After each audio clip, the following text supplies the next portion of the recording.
Educational और motivational video पाने के लिए हमारे चैनल को सब्सक्राइब करके बेल आइकन जरूर दबाएं।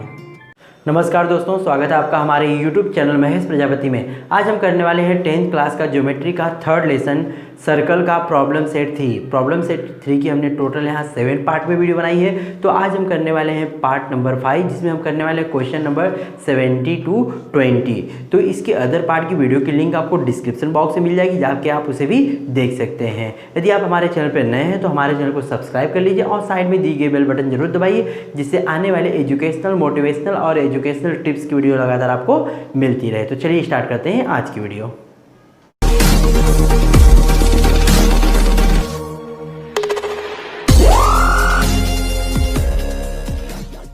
क्वेश्चन नंबर 17 हमारा है, in figure chord EF parallel to chord GH। देखिए यहाँ पे दिख रहा है EF parallel to chord GH, prove that chord EG congruent chord EF। यहाँ पे FH मतलब EG, जो EG है कॉर्ड और FH है, दोनों क्या होना चाहिए, कॉन्ग्रुएंट होना चाहिए, हमें प्रूव करना है। तो बहुत इजी है। यहाँ पे देखिए fill in the blank and write the proof. Proof में हमने ड्रॉ सेग GF, हमने क्या किया, GF को ड्रॉ किया। अब यहाँ पे दो एंगल इक्वल होंगे, क्योंकि यह लाइन पैरेलल है, तो एंगल कौन कौन सा इक्वल यहाँ लिया उन्होंने, EFG मतलब यह वाला एंगल किसके इक्वल होगा, FGH के इक्वल हो गया, यह एंगल इसके इक्वल। अब जो यह एंगल है वह क्या होगा, इस आर का हाफ होगा। हमने पढ़ा है इंस्क्राइब्ड एंगल थ्योरम है ना, कि यह जो एंगल होता है वो सामने वाले आर का हाफ होता है। मतलब angle EFG is half of major arc EG। तो हम यहाँ पे लिखेंगे एंगल, हाँ यहाँ पे क्या लिखना था, क्योंकि ये जेड बन रहा था, तो यहाँ पे क्या लिखेंगे हम, अल्टरनेट एंगल। यहाँ पे आप लिखिएगा, जगह नहीं हम लिख रहे हैं, अल्टरनेट एंगल यहाँ पे हो जाएगा। फर्स्ट ब्रैकेट में ये पॉइंट नंबर हमारा 1 हो गया, मतलब दोनों एंगल इक्वल हैं। अब देखिए ये सामने वाली, ये इस एंगल का हाफ कौन सा होगा, यह वाला आर्क होगा। तो मतलब कि angle EFG is equal to half of major arc, क्या नाम होगा, EG हो गया, इंस्क्राइब्ड एंगल थ्योरम। दूसरा सेम इस साइड में आ जाइए, angle FGH is equal to इसके होगा, यह वाला is half of major arc, यहाँ पे कौन सा लिखेंगे, FH, यह FH का हाफ होगा। अब यहाँ पे देखिए दोनों एंगल इक्वल है। यहाँ पे फर्स्ट पॉइंट में हमने देखा दोनों एंगल इक्वल है, तो यह दोनों आर्क भी क्या हो जाएंगे, इक्वल। लेकिन हाफ क्या हो जाएगा, कैंसल, बचेगा major arc EG is equal to major arc FH। मतलब यह आर्क और यह आर्क इक्वल है।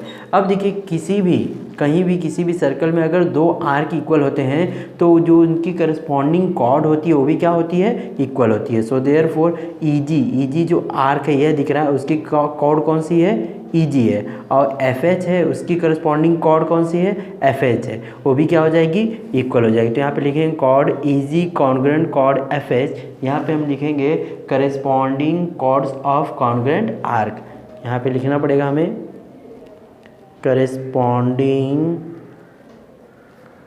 Chords of congruent arcs.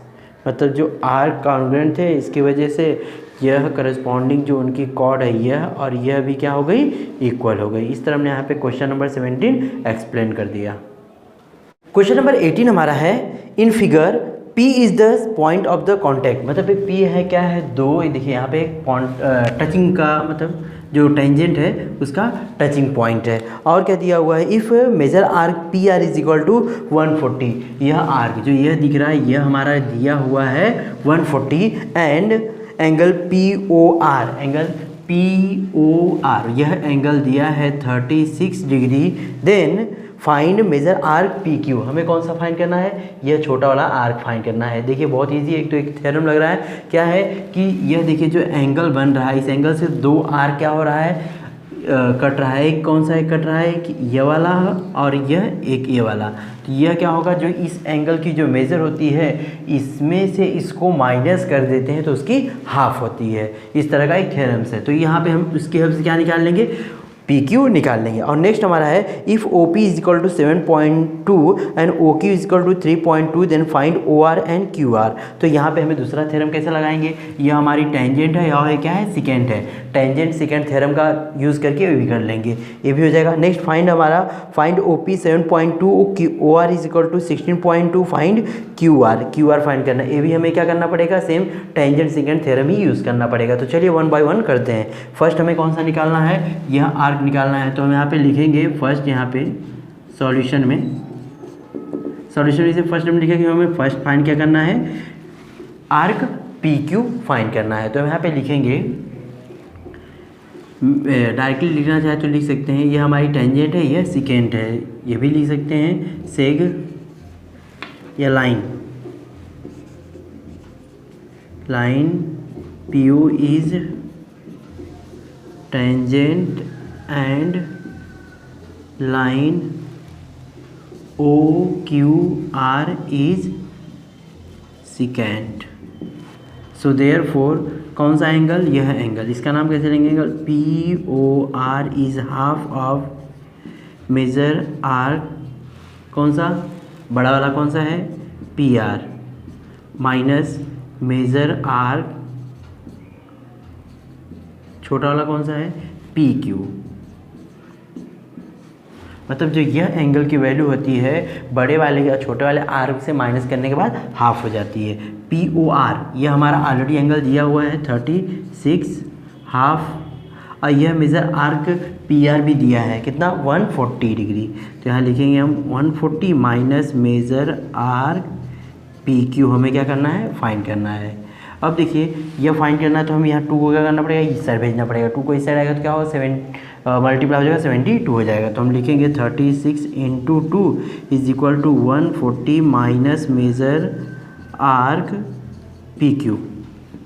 72 is equal to 140 minus major arc P Q. अब पी क्यू फाइंड करना है, इसको यहाँ लेके आते हैं, major arc P Q is equal to 140 minus 72। So therefore major arc P Q is equal to, minus करते हैं तो यहाँ 10 में से 2 जाएगा तो 8 हो जाएगा, और यहाँ कितना बचेगा 13 में से 7 गया तो 6 आ गया, कितना है 68 डिग्री। मतलब फर्स्ट यहाँ पे हमने यहाँ पे फाइंड कर दिया मेजर आर जो पी क्यू है ये वाला, कितना आया 68 डिग्री आ गया। सेकंड हमें क्या दिया है, ओ पी दिया है 7.2 और ओ क्यू दिया है 3.2 और ओ आर और क्यू आर फाइंड करना है। तो जो दिया पहले हम वो लिख लेते हैं। ओ पी हमारा है 7.2 और ओ क्यू है 3.2। हमें क्या क्या फाइंड करना है, ओ आर और क्यू आर। मतलब ओ आर कहाँ पे है, ओ आर यहाँ हो गया और क्यू आर यह हो गया, ये दोनों हमें फाइंड करना है। तो बहुत आसानी से फाइंड कर देते हैं टेंजेंट सेकेंड का थ्योरम लगा करके। तो यहाँ पे हम लिखेंगे जो टेंजेंट है, टेंजेंट हमारा क्या है, ओ पी। तो ओ पी का square is equal to O Q into last तक जाएंगे ओ आर। यहाँ पे रीजन लिख देंगे tangent secant segment theorem. O P हमारा दिया है 7.2 का square, O Q 3.2 into O R हमें फाइंड करना है 7.2 का स्क्वायर, मतलब 7.2 इंटू 7.2 दो बार लिख सकते हैं। 7.2 into 7.2 is equal to 3.2 into O R.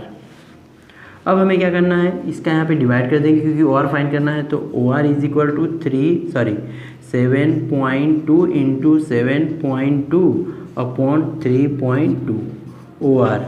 Divide करने के लिए हम क्या कर सकते हैं, डायरेक्टली कैंसिल करना है तो कैंसिल कर सकते हैं, या तो क्या करते हैं पहले हमें पॉइंट हटाने के लिए ऊपर 100 से मल्टीप्लाई करेंगे, नीचे भी 100 से कर देंगे। 100 से मल्टीप्लाई करेंगे तो कितना होगा 72 इंटू 72 अपॉन 320 हो जाएगा, क्योंकि एक पॉइंट तो हट जाएगा लेकिन एक जीरो रह जाएगा। आप कैंसिल करते हैं इसको, दोनों को हम किससे कैंसिल करते हैं, 4 से कैंसिल करेंगे। 4 8 जा, यहाँ पे 80 हो जाएगा, और यहाँ पे 4 से कैंसिल 4 1 जा 4 और 4 8 जा हो गया 18 आ गया वहाँ पे, और यहाँ पे कितना है 80 आया। अब इसको भी कैंसिल करते हैं, इसको हम किससे कैंसिल, इसको भी कैंसिल करना चाहे तो कैंसिल करेंगे। इसका हाफ कितना होगा 9, इसका हाफ कितना होगा 40 होगा। अब इन दोनों को 4 से कैंसिल करते हैं, 4 10 जा और 4 18 जा हो गया। तो O R is equal to कितना हो जाएगा 89 जा 162 divide by 10। So O R is equal to कितना हो जाएगा, 0 डिवाइड करना है तो पॉइंट कितने के बाद लगेगा, 1 के बाद लगेगा 16.2। ये हमारा ओ आर आया। लेकिन हमें ओ आर के साथ साथ में क्या फाइंड करना था, क्यू आर। क्यू आर कौन सा, ये वाला। तो क्या करेंगे, देखिए जो हमारा ओ आर है, O R is equal to O Q plus Q R, collinear है।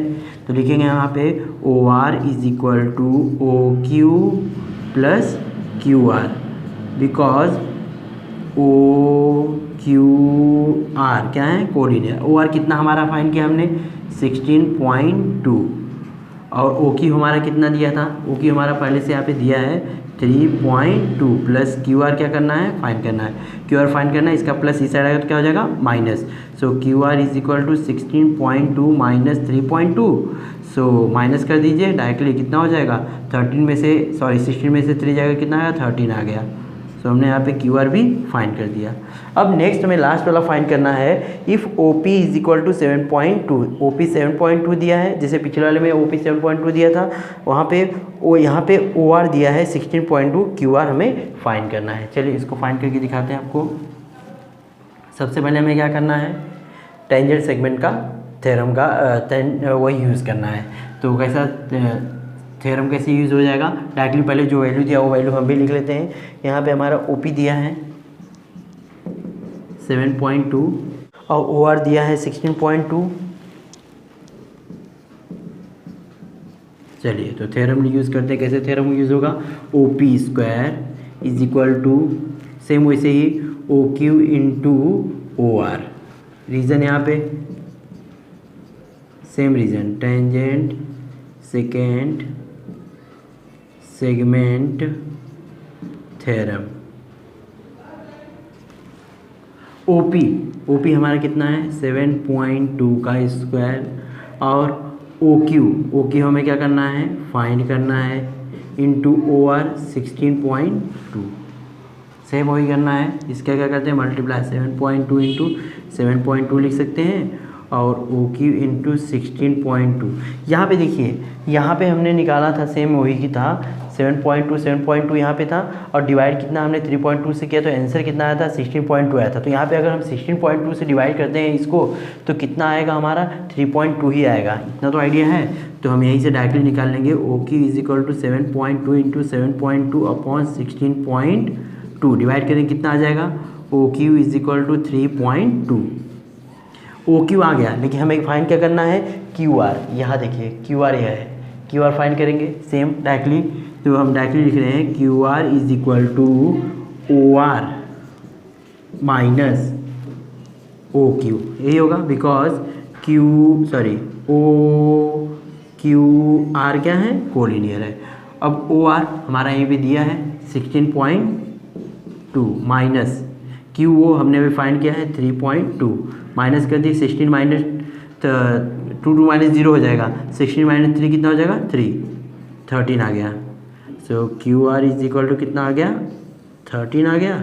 इस तरह हमने यहाँ पे तीनों वैल्यू फाइंड कर दी। फर्स्ट में हमें क्या फाइंड करना था, major arc P Q 68 find किया था। दूसरे वाले में हमें 2 वैल्यू फाइंड करना था, ओ आर का और क्यू आर का, वो भी दोनों फाइंड किया। और लास्ट वाले में हमें क्या फाइंड करना था, क्यू आर। इस तरह हमने यहाँ पे क्वेश्चन नंबर 18 कंप्लीट कर दिया। क्वेश्चन नंबर 19 हमारा है, in figure circles with centre C and D touch internally at point E. देखिए कभी भी 2 सर्कल अगर इंटरनली टच करते हैं तो जो उनका टचिंग पॉइंट है और जो उनका सेंटर होता है वह क्या होता है, कोलिनियर होता है। चलिए आगे, D lies on the inner circle, और डी कहाँ पे है, जो इनर सर्कल है उसके ऊपर लाइज है। And chord E B on the outer circles intersect inner circle at point A, और जो कॉर्ड है वह इनर सर्कल को पॉइंट ए पर क्या कर रही है, इंटरसेक्ट कर रही है। Prove that seg E A is equal to seg A B, मतलब seg E A congruent सेग A B हमें करना है। मतलब हमें यह part E A is equal to किसके करना है, ए बी। अब सपोज करिए हमारी बड़े वाले सर्कल की कॉर्ड है और हम यहाँ पे अगर परपेंडिकुलर ड्रॉ कर देते हैं, तो याद आया आपको एक थ्योरम है कि the perpendicular draw from centre to chord bisect the chord. तो यह क्या होती है, कॉर्ड के ऊपर जो परपेंडिकुलर ड्रॉ होती है वह कॉर्ड को क्या करती है, बाइसेक्ट। मतलब हमें यहाँ पे एक यह कंस्ट्रक्शन करना है और एक यह कंस्ट्रक्शन करना है। अब यह कंस्ट्रक्शन में यह 90 डिग्री हो जाएगा। कैसे 90 डिग्री होगा? क्योंकि कभी भी सेमी सर्कल रहता है, सेमी सर्कल में जो भी आर्क इंस्क्राइब होता है वह कितना होता है? 90 डिग्री होता है। तो यहाँ पे यह जो आर्क होगा यह सेमी सर्कल है यहाँ से यहाँ तक, और सेमी सर्कल के अंदर कौन सा एंगल इंस्क्राइब्ड है? यह एंगल इंस्क्राइब्ड है, इसीलिए इस एंगल का मेजर कितना होगा? 90 डिग्री। और यह 90 है मतलब यह क्या हो गया? परपेंडिकुलर हो गया। चलिए लिखते हैं। फर्स्ट हमें क्या लिखना है? ECD क्या है? कोलिनियर है। और ड्रॉ भी किया हमने, कंस्ट्रक्शन किया है तो कंस्ट्रक्शन लिख देंगे पहले। कंस्ट्रक्शन हमने क्या ड्रॉ किया है? ड्रॉ सेग AD एंड सेग इस साइड का ED, ये दो हमने ड्रॉ किया था। प्रूफ में आते हैं हम डायरेक्टली। प्रूफ में हमें लेना है ये तीनों पॉइंट्स क्या है? कोलिनियर है। Point ECD are collinear. क्यों? Theorems of touching circle, theorems of touching circle.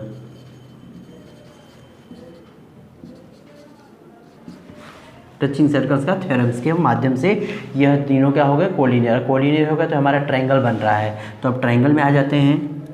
तो पॉइंट लिखना चाहे तो पॉइंट लिख सकते हैं। Angle EAD is equal to कितना होगा? 90 डिग्री। इसको हम क्या लिख सकते हैं? और हाँ, यह डायमीटर है बताना जरूरी है पहले। सेग ED is diameter, so therefore arc EAD is semicircle। अब अगर ये सेमी सर्कल है तब तो ये 90 होगा, ये लिखना जरूरी था यहाँ पे। अब हम क्या लिखते हैं कि यह एंगल हमारा कितना हो जाएगा? 90। अब लिखेंगे angle E, so therefore angle EAD is equal to 90 degree. क्यों? इसको हम दो थ्योरम बोल सकते हैं। या तो हम बोल सकते हैं इसका theorem by property of diameter, या तो दूसरा कौन सा लिखते हैं? Angle inscribed in semi circle. तो लिखेंगे हम यहाँ पे angle inscribed in semi circle. Semi circle के अंदर जो एंगल इंस्क्राइब होता है उसकी वैल्यू कितनी होती है? 90 डिग्री होती है। इसका मतलब है कि यह जो है DA, so therefore सेग DA is perpendicular on सेग EB के ऊपर क्या हो गई? परपेंडिकुलर हो गई। अब देखिए यह इसके ऊपर परपेंडिकुलर है, तो हमने 9th या 8th में पढ़ा था कि the perpendicular drawn from centre of the circle to chord bisect the chord. तो मतलब यह जो सेंटर से, ये बड़े वाले सर्कल में सेंटर से जो कॉर्ड के ऊपर जो टेंजेंट ड्रॉ कर दी, क्या कर देगी? बाइसेक्ट कर देगी इस कॉर्ड को। तो लिखेंगे यहाँ पे द थ्योरम पहले लिख रहे हैं।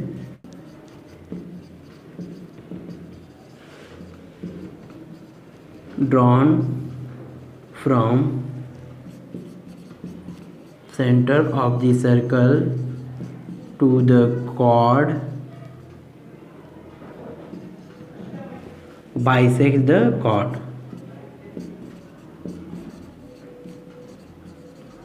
मतलब यह जो परपेंडिकुलर लाइन है वह क्या करती है? इसको बाइसेक्ट करती है।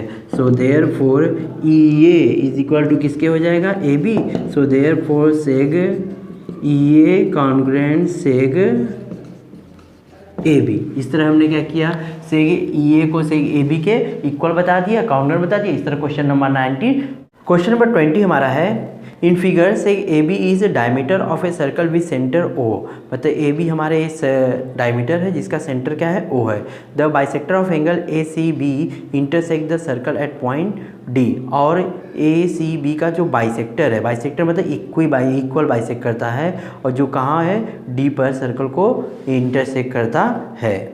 और prove that seg A D congruent seg A B. हमें क्या करना है कि सेक ए डी, यहाँ पे सेक ए डी होगा और सेक बी डी होगा, सपोज करिए वह दोनों हमें इक्वल करना है। तो complete the following proof by filling the blanks को फिल करते हुए प्रूफ को कंप्लीट करना है। पहला ड्रॉ किया उन्होंने, क्या ड्रॉ किया है, सो एक ओ डी, उन्होंने ओ डी ड्रॉ किया है। चलिए अब देखिए एक रूल्स होता है कि सपोज करिए मैं ओ डी को अगर परपेंडिकुलर बता देता हूँ तो एक रूल होता है कि जो परपेंडिकुलर के ऊपर कोई पॉइंट होता है, ये हमारा परपेंडिकुलर हो जाएगा सपोज करिए ए बी पर, तो परपेंडिकुलर के ऊपर जो पॉइंट होता है ना उसके जो एंडिंग पॉइंट है ना उनसे इक्वी डिस्टेंस होता है, मतलब कि D is equidistance from A and B, मतलब कि ए डी और बी डी क्या हो जाएगा, इक्वल हो जाएगा।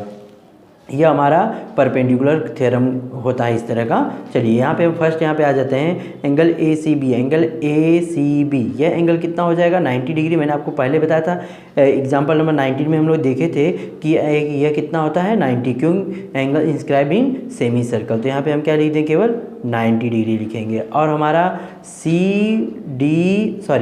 डी सी बी यह जो एंगल यह कितना हो जाएगा, क्योंकि टोटल 90 है तो यह कितना होगा 45 हो जाएगा, 45 डिग्री। और यह जो छोटा वाला 45 है तो इसके जो सामने जो एक आर्क रहेगा वो कितना होगा 90, क्योंकि हमने इंस्क्राइब एंगल थ्योरम पढ़ा है कि ये जो एंगल होता है इस आर का हाफ होता है और वो एंगल दिया है 45, तो आर कितना होगा बी डी 90। अगर यह 90 है तो यह एंगल भी कितना हो गया 90। सो यहाँ पे लिखा major arc B D is equal to, किसके इक्वल होगा 90 के इक्वल होगा, इंस्क्राइब्ड एंगल थ्योरम। अब एंगल बी ओ डी भी हमारा कितना होगा 90, क्योंकि जो माइनर सर्कल होता है वह सेंट्रल पे एंगल जो बनता है उसके इक्वल होता है, मतलब एंगल बी डी 90 आया तो एंगल बी ओ डी भी हमारा कितना हो जाएगा 90 डिग्री ही होगा। अब यह 90 हो गया। अब देखिए हमें यहाँ पे क्या लिखा है, बी डी इज 90, इसे और क्या दिया है ओ ए कॉन्ग्रुएंट ओ बी, ओ ए कॉन्ग्रुएंट ओ बी, ओ ए कहाँ पे है, ओ ए और ओ बी, ये दिख रहा है, ये दोनों भी क्या है कॉन्ग्रुएंट है। अब यह दोनों कॉन्ग्रुएंट है, यह 90 डिग्री है, मतलब कि यह हमारा क्या हो जाएगा परपेंडिकुलर हो जाएगा, मतलब O D is perpendicular of O B. यहाँ पे क्यों इक्वल है, radius of the same circle, एक ही सर्कल की रेडियस है, रेडियस ऑफ सेम सर्कल, यहाँ रीजन लिख देना आप। उसके बाद यहाँ पे लिखेंगे क्या है, line O D is perpendicular, O D is perpendicular on seg A B, of seg A B. Seg A B का क्या है परपेंडिकुलर है, परपेंडिकुलर बाइसेक्टर भी लिख सकते हैं क्योंकि ये दोनों इक्वल भी हो गई ना, ये दोनों इक्वल भी हो गई, मतलब ये परपेंडिकुलर भी है और बाइसेक्टर भी है, perpendicular bisector of seg A B. Perpendicular bisector का थ्योरम मैंने आपको पहले बता दिया। परपेंडिकुलर बाइसेक्टर क्या होती है, जो उसके पॉइंट रहते हैं उनसे क्या होती है इक्वी डिस्टेंस, मतलब ए डी और डी बी क्या हो गए इक्वल हो, ए डी कॉन्ग्रुएंट से बी डी। इस तरह मैं यहाँ पे क्वेश्चन नंबर 20 एक्सप्लेन कर दिए। यहाँ पे हमने 10th क्लास के ज्योमेट्री का थर्ड लेसन सर्कल का पार्ट 5, जिसमें हमने क्वेश्चन 17 to 20 लिया था, वो पूरी तरह कंप्लीट कर दिया है। हमारी वीडियो कैसी लगी कमेंट में जरूर बताएं। अगर हमारी वीडियो आपको अच्छी लगी तो अपने दोस्तों में ज़रूर शेयर करें। Thank you.